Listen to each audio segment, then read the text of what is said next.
आज 21 मार्च 2025 को माध्यमिक परीक्षा सेकेंडरी एग्जाम 2025 का 10th बोर्ड का साइंस का पेपर आज हम ऑफिशियल प्रमाणित आंसर की के साथ में फुल सॉल्यूशन लेकर के आए हैं। देखिए सबसे पहले हमारा साइंस पेपर का फर्स्ट क्वेश्चन है।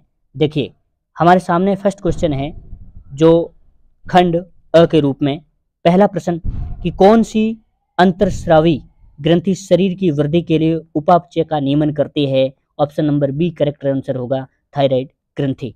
नेक्स्ट दूसरा क्वेश्चन है कौन से जीव में पुनर्जनन द्वारा नई जीव की उत्पत्ति हो सकती है। सही आंसर रहेगा हमारे प्लेनेरिया।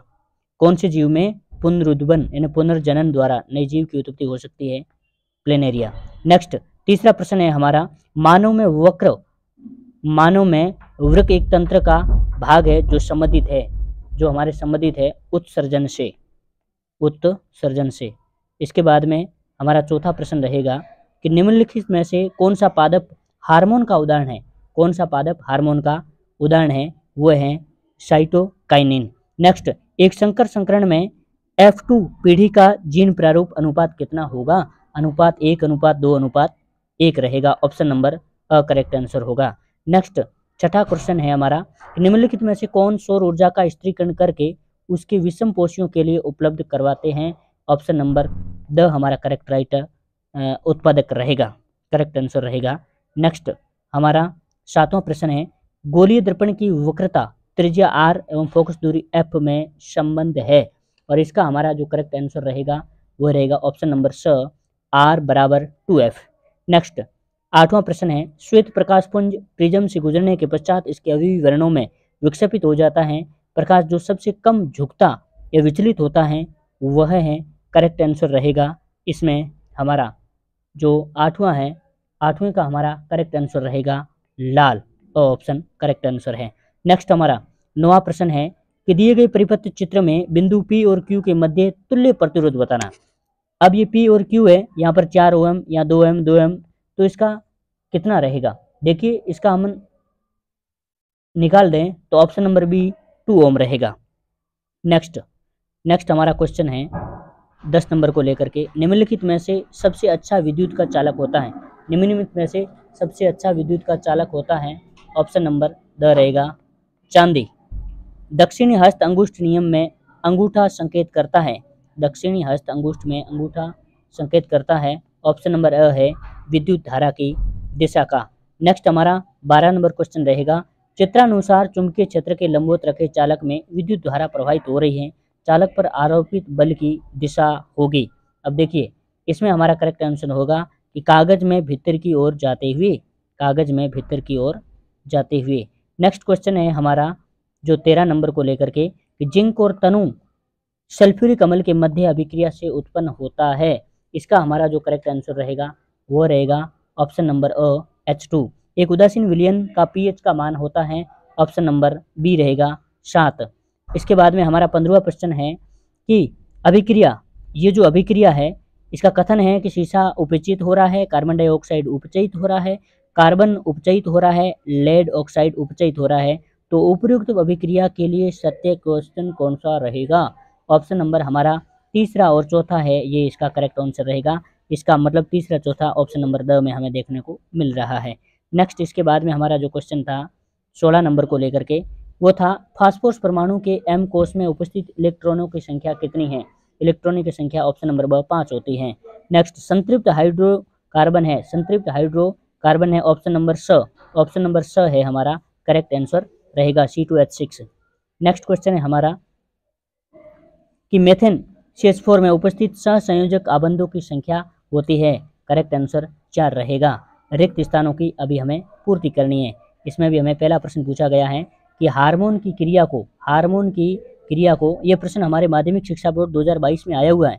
हार्मोन की क्रिया को पुनर्भरण, करेक्ट आंसर हमारा क्या रहेगा पुनर्भरण क्रियाविधि नियंत्रित करती है। दूसरा प्रश्न शाखान्वित आहार श्रृंखलाओं से बना जाल जिनको हम खाद्य जाल या खाद्य श्रृंखला भी कहते हैं, खाद्य श्रृंखला या फिर हम इसको खाद्य जाल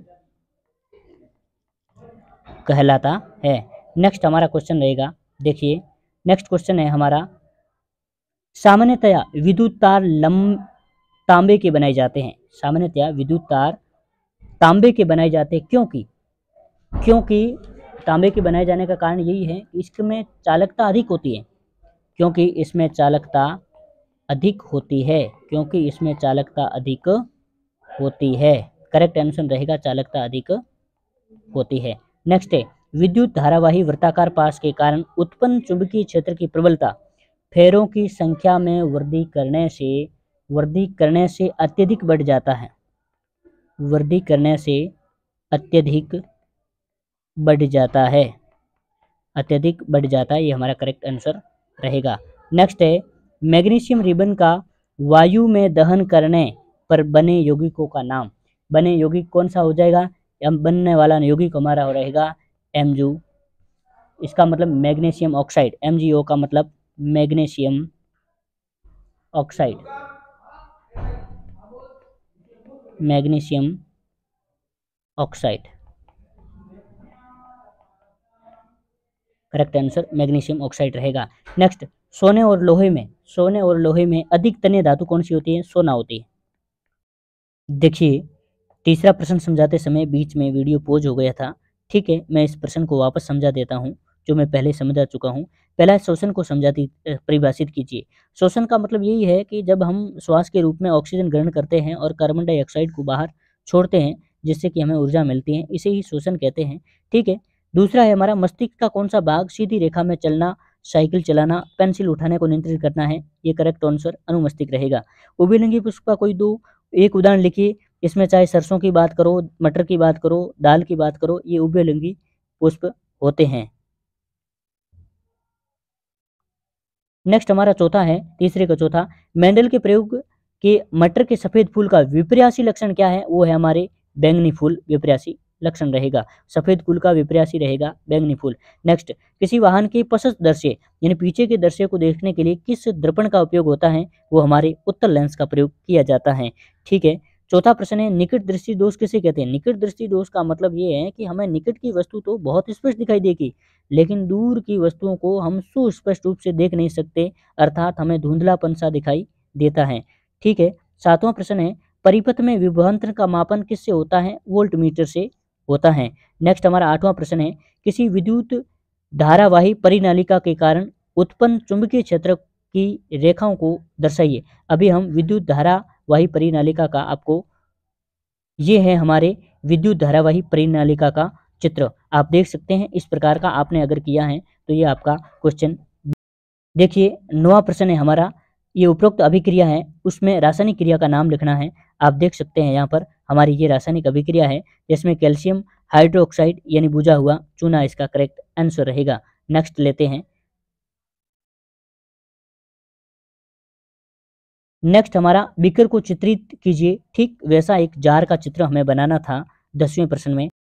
ये हमारे सामने जो एक पात्र आपको दिखाई दे रहा है, ये हमारा बीकर है, ठीक। इसमें एक प्रयोग के माध्यम से आपको दर्शाया गया है, लेकिन हमें तो सिर्फ एक इस पात्र का फोटो ही बनाना था, ये हमारा बीकर कहलाता है। एक नेक्स्ट क्वेश्चन हमारे 11वां है, कार्बोक्सिलिक अम्ल में उपस्थित प्रक्रियात्मक समूह का सूत्र बताइए।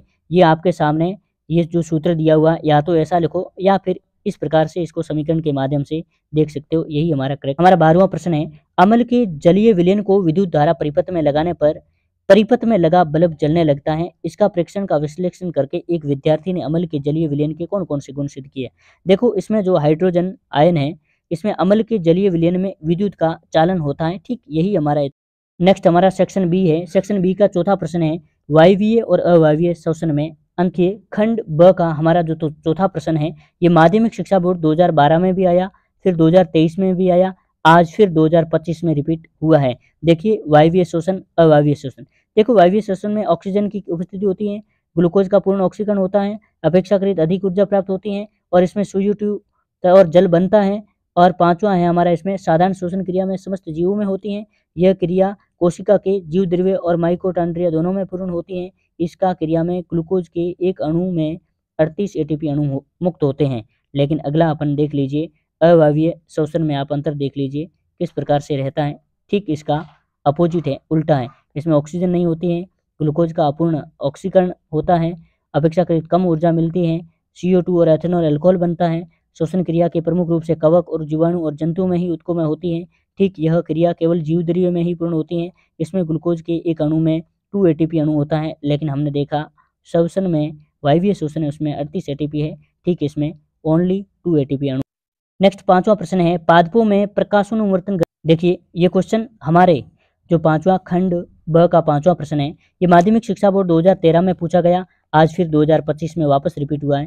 देखो पादप प्रभाव का प्रकाश की ओर गति करना प्रकाशोन्वर्तन कहलाता है। ये ठीक प्रकार से आप देख सकते हैं। ये हमारा जो आप PDF या स्क्रीनशॉट के माध्यम से इसको पढ़ लीजिएगा। आगे इसको चित्र के माध्यम से दर्शाया गया है, लेकिन हमारे इसमें चित्र के बारे में पूछा नहीं था, लेकिन हमने गत्ते का बॉक्स, शैम का पौधा, शंकु फ्लास्क, खिड़की, जड़ को स्पष्ट रूप से दिखा रखा है। चलिए आप स्क्रीनशॉट कर लीजिएगा। अगला 6वां प्रश्न है हमारे मानव में नर जनन तंत्र में पाए जाने वाले 2 अंगों के कार्य। देखिए मानव नर जनन तंत्र में जो टेस्टिस होती है और दूसरा हमारा जो किस प्रकार से इसमें 2 उदाहरण पूछे गए थे, आप खुद इस स्क्रीनशॉट के माध्यम से देख सकते हैं कि इसमें एक तो पहला हमारा वृषण के बारे में हमें सिर्फ 2 ही पूछा है, ये वृषण के कार्य। दूसरा आप अधिवृषण के बारे में लिख सकते हो और उसका कार्य लिख सकते हो। कई बच्चों ने अगर और भी आंसर लिखना चाहा है तो उसके और भी उदाहरण हैं, जैसे शुक्रवाहिनी की बात करें उसका जो कार्य है, फिर शुक्राशय की बात करें उसका जो कार्य है, फिर हम हमारी जो प्रोस्टेट ग्रंथि है उसकी बात करें उसका भी कार्य है। आप इसको स्पष्ट रूप से देख सकते हैं। नेक्स्ट हमारा 7वां क्वेश्चन है मानव में लिंग निर्धारण का आरेख चित्र बनाइए। देखिए ये प्रश्न हमारा जो 7वां प्रश्न है ये माध्यमिक शिक्षा बोर्ड 2012 में रिपीट हुआ, आज फिर 2025 में रिपीट हुआ है। आप देख सकते हैं ये हमारे मानव लिंग निर्धारण का आरेख चित्र आप स्पष्ट देख सकते हो, शायद आपने भी ऐसा ही किया होगा। नेक्स्ट क्वेश्चन है अपरंतना किसे कहते हैं, इसका सूत्र भी लिखिए। देखिए अपरंतना के बारे में आप स्पष्ट रूप से देख सकते हैं। यहाँ पर हमारा जो अपरंतना का सूत्र है वो भी दिया हुआ है और किस प्रकार से इसका अंतिम मान ज्ञात हुआ है। चलिए आप स्क्रीनशॉट कर लीजिए। अगला 9वां प्रश्न है स्वच्छ आकाश का रंग नीला। देखिए ये जो हमारा 9वां प्रश्न है ये माध्यमिक शिक्षा बोर्ड 2023 का जो पूर्व परीक्षा हुई थी उसमें रिपीट हुआ, आज फिर हमें 2025 में देखने को मिल रहा है कि आकाश का रंग नीला क्यों होता है। आप देख सकते हो कि आकाश का रंग नीला दिखाई देने का कारण एक प्रकीर्ण होता है कि वैज्ञानिक रेले के अनुसार सूर्य का प्रकाश वायुमंडल में उपस्थित वायु के अणुओं पर आपतित होता है, तो न्यून तरंग दैर्ध्य के कारण नीले रंग की किरणों का प्रकीर्ण सर्वाधिक होता है। इसी प्रकीर्णित प्रकाश के कारण आकाश नीला दिखाई देता है।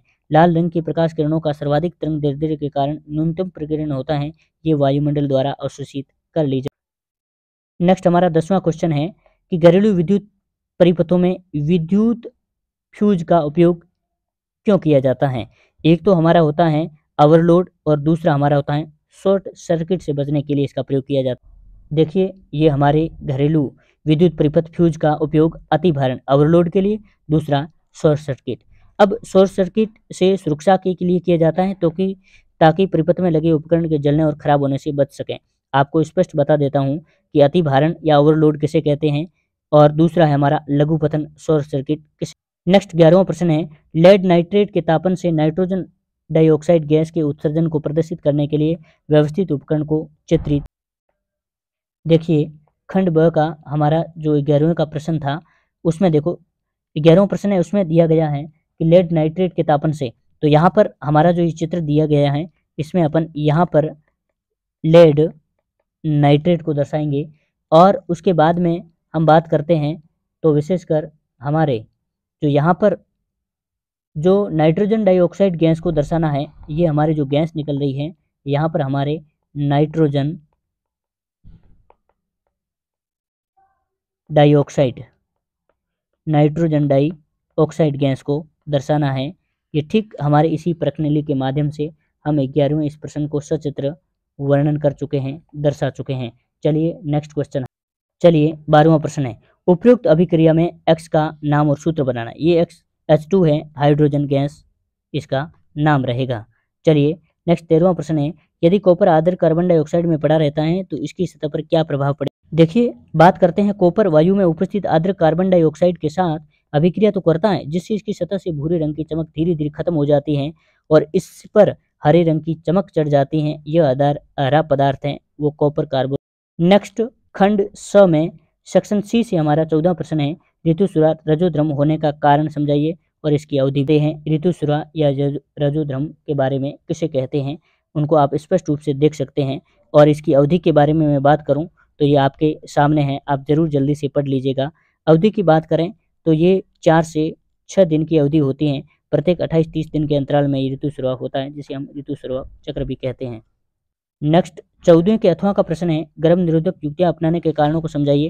गर्भ निरोधक युक्ति का एक नाम, ये जो 14वें का दूसरा अथवा का प्रश्न है, ये हमारे पिछले साल 2024 में रिपीट हुआ, आज फिर 2025 में देखने को मिल रहा है। देखो यहाँ की विधियां आप स्पष्ट रूप से देख सकते हैं। पहले हमारी भौतिक विधि है और उसके बाद दूसरा हम बात करें तो रासायनिक विधियां भी हैं, जैसे शुक्रनाशी, गर्भ निरोधक गोलियां, शल्य क्रिया। तीसरा जो हमारी विधि है, ठीक उसी प्रकार से हमारे ये जो शल्य क्रिया की विधि है, इसको यहाँ स्पष्ट रूप से 2 पॉइंट के माध्यम से दिखाया जाया गया है। नेक्स्ट हमारा 15वां क्वेश्चन है कि वायुमंडल के उच्चतर स्तर पर ओजोन गैस के बनने की क्रिया को समीकरण के द्वारा समझाइए। 15वें का ओजोन के बारे में आप स्पष्ट रूप से देख सकते हैं, किस प्रकार से वायुमंडल में उच्चतर स्तर बनाने पर ओजोन बनने की प्रक्रिया का यहाँ पर आप विशेष रूप से देख सकते हैं। ये हमारे सामने ये जो समीकरण बना हुआ है, और फिर आप देख सकते हैं ये हमारा 15वें का दूसरा जो अथवा में दिया गया था वो ठीक हमारे यहाँ पर है। क्योंकि वायुमंडल में ओजोन की मात्रा में गिरावट का एक मुख्य कारक किस रसायन को माना गया, इसकी रोकथाम के लिए क्या कदम उठाया गया। 1980 की बात करें तो ओजोन की मात्रा में तीव्रता से गिरावट आने लगी। क्लोरोफ्लोरोकार्बन जो CFC जैसे मानव संश्लेषित रसायनों को इसका मुख्य कारण माना गया था। इनका उपयोग रेफ्रिजरेटर और अग्निशमन के लिए किया जाता था। और 1987 में संयुक्त राष्ट्र पर्यावरण कार्यक्रम जो यूनिप में सर्वानुमति बनी, तो CFC क्लोरोफ्लोरोकार्बन के उत्पादन को 1986 के स्तर पर सीमित कर रखा था। अब यह अनिवार्य रूप से दुनिया भर की सभी विनिर्माण कंपनियां जो CFC रहित रेफ्रिजरेटर बनाने के लिए बाध्य किया गया। नेक्स्ट हमारा 16वां क्वेश्चन है, इसमें एक ओम का नियम बताना है, दूसरा प्रतिरोध को परिभाषित करने के लिए SI का मात्रक भी लिखना है, फिर हमारे नाइक्रोम तार के लिए विभवांतरण और धारा के मध्य ग्राफ भी खींच। देखिए बात करें हमारे 16वें प्रश्न की, ओम का नियम। ओम का नियम भी है, प्रतिरोध को परिभाषित भी करना है, इसका SI मात्रक भी बताना है, और उसके साथ नाइक्रोम तार के लिए विभवांतर और धारा के मध्य ग्राफ भी बनाना। देखिए ये जो प्रश्न है हमारे 2014 में रिपीट हुआ, फिर 2024 में, आज फिर 2025 के माध्यमिक शिक्षा बोर्ड के प्रश्न पत्र में देखने को मिल रहा है। ओम का नियम आप अच्छे ढंग से यहाँ स्क्रीनशॉट कर लीजिए, देख लीजिएगा, ये ओम का हमारा सूत्र है। उसके बाद में फिर हमारा वोल्ट बटे एम्पियर ओम निकाला गया है। और इसके बाद हम बात करें, ओम का SI मात्रक है, ग्रीक अक्षर ओम से निरूपित किया गया है। 1 ओम का चालक प्रतिरोध, इसमें 1 एम्पियर की धारा प्रवाहित करने पर सिरों के बीच में 1 वोल्ट का ही विभवांतर उत्पन्न होता है। चलिए इसी का ही एक हिस्सा हम जो बात कर रहे थे, ओम का जो नाइक्रोम तार के विभवांतर एवं धारा के मध्य का ग्राफ आप देख सकते हैं। ये हमारे नाइक्रोम तार के मध्य विभवांतर और धारा के मध्य का ग्राफ आप स्पष्ट चित्र के माध्यम से देख सकते हैं। नेक्स्ट हमारे 16वें का जो अथवा का प्रश्न था, विद्युत धारा का तापीय प्रभाव क्या है, किसी प्रतिरोध में उत्पन्न होने वाली ऊष्मा किन कारकों पर निर्भर करती है, ओम के नियम के अध्ययन के लिए परिपथ चित्र बनाइए। विद्युत धारा के यानी 16वें का अथवा का है, विद्युत धारा का तापीय प्रभाव। जब विद्युत स्रोत से केवल प्रतिरोधकों का समूह ही संयोजित किया जाता है तो स्रोत की ऊर्जा निरंतर पूर्ण रूप से ऊर्जा के रूप में सहित होती रहती है, इसी विद्युत धारा का तापीय प्रभाव कहते हैं। और इसी में हमारा दूसरा था, किसी प्रतिरोध में उत्पन्न होने वाले किन कारकों पर निर्भर करती है। देखिए प्रतिरोध में उत्पन्न होने वाले कारक है, पहला है चालक की लंबाई, दूसरा उसकी अनुप्रस्थ काट के क्षेत्रफल, तीसरा है उसके पदार्थ की प्रकृति पर निर्भर करता है। चलिए इसी के अंदर था हमारे ओम के नियम के अध्ययन का परिपथ चित्र, ये आपके सामने है ओम के नियम का परिपथ चित्र। आप स्पष्ट चित्र के माध्यम से यानी ओम के नियम के अध्ययन के लिए विद्युत परिपथ चित्र आप देख सकते हैं। चलिए अगला हम लेते हैं 17वां क्वेश्चन। बात करें हमारा 17वां क्वेश्चन जो माध्यमिक शिक्षा बोर्ड की पूरक परीक्षा 2016 में हुई उसमें आया था, आज फिर वही 2025 में हमारे 17वें प्रश्न के रूप में वही 17वां प्रश्न आज आप जो नोटबुक में देख रहे हो, हमारे जो ये क्वेश्चन बैंक का जो 17वां प्रश्न है, यही वापस आज भाग्यवश हमारे पेपर के 17वें प्रश्न के रूप में देखने को मिल रहा है। देखो सोडियम क्लोराइड के जलीय विलयन के विद्युत प्रवाहित करने के विभाजित होकर सोडियम हाइड्रोक्साइड उत्पन्न करता है, इस प्रक्रिया को क्लोरसार प्रक्रिया कहते हैं। और यहाँ पर आप इसका जो ब भाग में इसका रासायनिक जो समीकरण है वो देख सकते हैं। फिर स में भी आपको इस प्रकार का रासायनिक समीकरण जो हाइड्रोक्लिक अम्ल का निर्माण करता है आप देख सकते हैं। चलिए नेक्स्ट क्वेश्चन लेते हैं। आप इसको अच्छे ढंग से आप पढ़ लीजिएगा। यही प्रश्न 2016 में रिपीट आज फिर 2025 में आया है। ये 17वां प्रश्न हमारे पेपर में भी 17 नंबर पर छपा है। बात करते हैं 17वें का जो अथवा का था बेकिंग सोडा, उसमें भी ऊष्मा का प्रभाव को समझाना है। इसका रासायनिक समीकरण आप देख सकते हैं। बेसिक सोडा का किस प्रकार हमारे रसोई घर में स्वादिष्ट खस्ता पकौड़े बनाने में किया जाता था, और उसका यहाँ पर रासायनिक समीकरण को आप देख सकते हैं। इसके बाद में आप इसका ऊष्मा के प्रभाव को भी स्पष्ट रूप से देख सकते हैं। किस प्रकार से सोडियम हाइड्रोजन कार्बोनेट का उपयोग हमारे घरों में अनेक प्रकार से किया जाता है। ये इसका जो ऊष्मा सूत्र है, यानी खाना पकाते समय इसमें गर्म करने पर निम्न अभिक्रिया होती हैं, उसको स्पष्ट रूप से यहाँ पर बताया गया है समीकरण के माध्यम से। आप देख सकते हैं ये हमारे हैं 17वें का अथवा का दूसरा है बेकिंग सोडा पर ऊष्मा का प्रभाव। चलिए नेक्स्ट क्वेश्चन हम लेते हैं खंड द का 18वां। 18वें प्रश्न की बात करें तो हमारा प्रश्न पत्र में बताया था कि अमीबा में पोषण विधि को समझाना। देखो अमीबा की पोषण विधि है। अमीबा एक कोशिकीय जीव है जो अपना भोजन संपूर्ण रूप से सतह से लेता है। अमीबा कोशिकीय सतह से अंगुली जैसी अस्थायी प्रबंध, जिसे कूटपाद कहते हैं, की मदद से भोजन ग्रहण करता है। ये प्रबंध भोजन के कणों को घेर लेता है, संगठित होकर खाद्य रिक्तियां बनाता है। खाद्य रिक्ति के अंदर जटिल पदार्थों का विघटन सरल पदार्थों में किया जाता है। ये कोशिका द्रव में विस्तृत हो जाते हैं। बचा हुआ अपच पदार्थ कोशिका की सतह की ओर गति करता है, शरीर से बाहर निष्कासित कर दिया जाता है। देखिए 18वें का दूसरा है अग्न्याशय द्वारा स्रावित प्रोटीन पाचक एंजाइम का नाम ट्रिप्सिन एंजाइम है। क्षुद्रांत में पाए जाने वाले दीर्घरोमों का कार्य स्पष्ट। देखिए 18वें का तीसरा हमारा था, तीसरा है क्षुद्रांत में पाए जाने वाले दीर्घरोमों का कार्य स्पष्ट कीजिए। दीर्घरोमों का देखो इसमें हम बात करें क्षुद्रांत के आंतरिक स्तर पर उनके अंगुली जैसे प्रबंध होते हैं जिन्हें दीर्घरोम कहते हैं। ये अवशोषण सतह क्षेत्र बढ़ा देते हैं। दीर्घरोम में रुधिर वाहिकाओं की बहुतायत होती है जो भोजन को अवशोषित करके शरीर में प्रत्येक कोशिका तक पहुंचाते हैं। यहाँ इसका उपयोग ऊर्जा प्राप्त करने के लिए नए ऊतकों का निर्माण और पुराने ऊतकों में मरम्मत कर देते हैं। चलिए देखिए 18वें का अथवा का जो पहला प्रश्न था कि पैरामोशियम में पोषण विधि को समझाइए। देखो पैरामोशियम भी एक कोशिकीय जीव है। इसकी कोशिका एक निश्चित आकार का होता है। भोजन एक विशिष्ट स्थान से ग्रहण किया जाता है। भोजन इस स्थान तक पश्चाप की गति द्वारा पहुंचता है जो कोशिका को पूरी तरह से ढक देता है। ये हमारे 18वें का पहला था अथवा का। देखिए 18वें के अथवा के दूसरे प्रश्न की बात करें कि मानव में जठर ग्रंथि द्वारा स्रावित प्रोटीन पाचक एंजाइम कौन सा है, वो पेप्सिन एंजाइम है। प्रोटीन पाचक एंजाइम है हमारा पेप्सिन नामक एंजाइम है। अब तीसरी बात करें बाघ की क्षुद्रांत की लंबाई कम क्यों होती है, कारण स्पष्ट।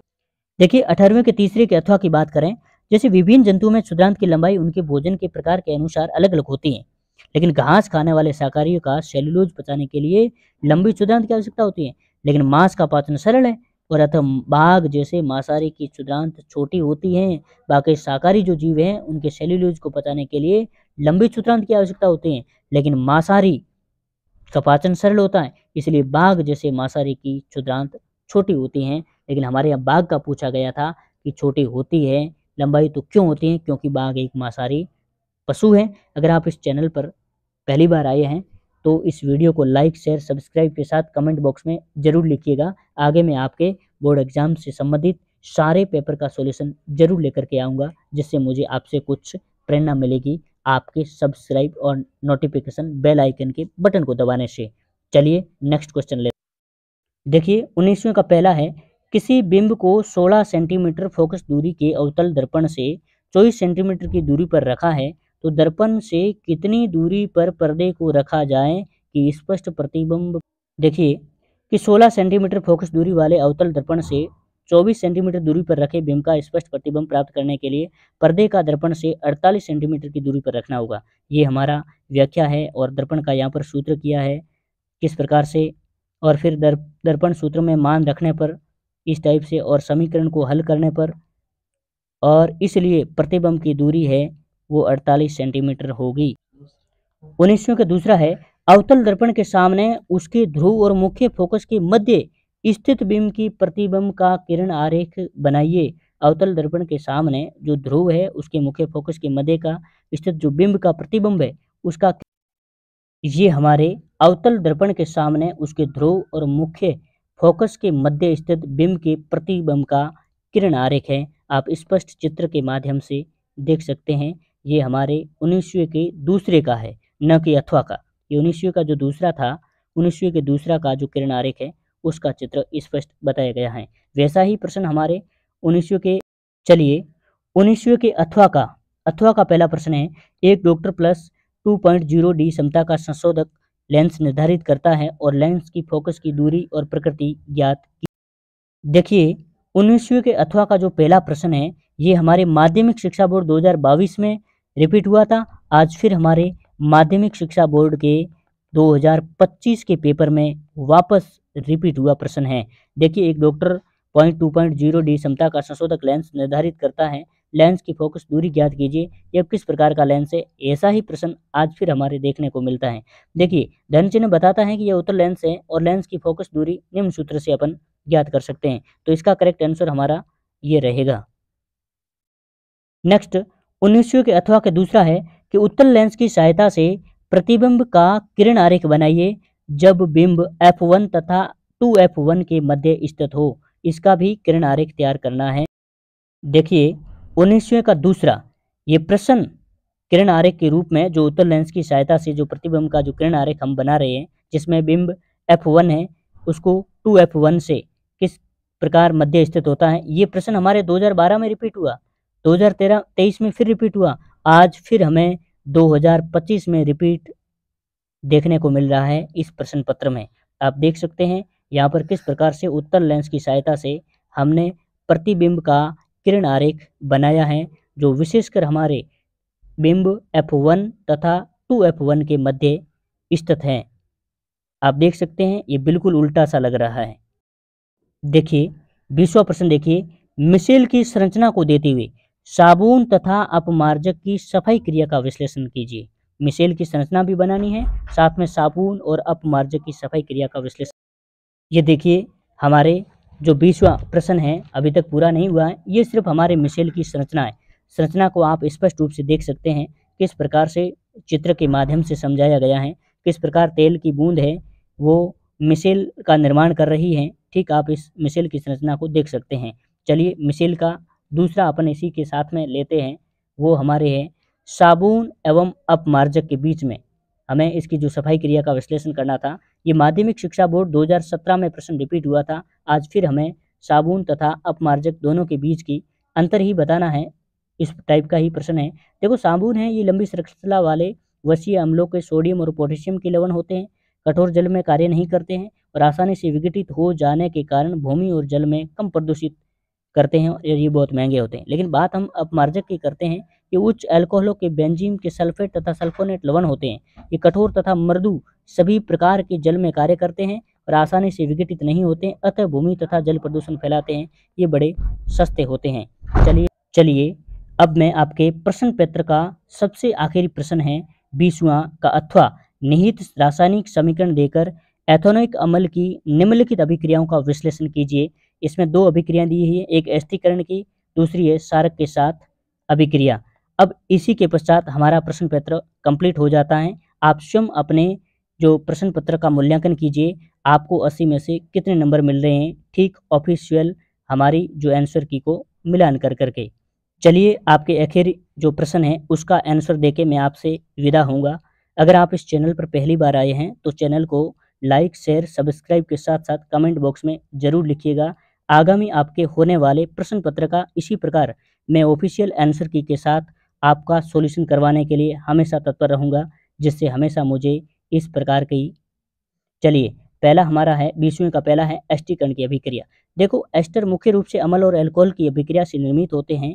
एथेनोइक अम्ल किसी अम्ल उत्प्रेरक की उपस्थिति में परिशुद्ध एथेनॉल से अभिक्रिया करके एस्टर बनाते हैं। ठीक आप ये रासायनिक अभिक्रिया देख सकते हैं कि सामान्यतः एस्टर की गंध मृदु होती है। इसका उपयोग इत्र बनाने और स्वाद उत्पन्न करने वाले कारकों के रूप में किया जाता है। सोडियम हाइड्रोक्साइड से अभिक्रिया द्वारा जो एक क्षार एस्टर पुनः अल्कोहल कार्बोसल्फिक अम्ल का सोडियम लवण बनाता है, इसी अभिक्रिया को साबुनीकरण कहा जाता है, क्योंकि इसमें साबुन तैयार किया जाता है।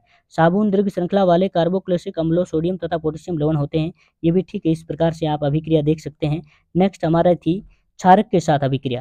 देखो खनिज अम्ल की भांति एथेनोइक अम्ल सोडियम हाइड्रोक्साइड जैसे क्षारक से अभिक्रिया करके लवण जो सोडियम एथोनाइट या सोडियम एसीसोट तथा जल बनाता है। इसी के साथ आप इस वीडियो को अंत तक देखने के लिए आपका बहुत बहुत धन्यवाद। Best of luck. आपका आज का प्रश्न पत्र बहुत अच्छा होगा और आप शायद 80 में से 80 नंबर लाने के योग्य हैं। थैंक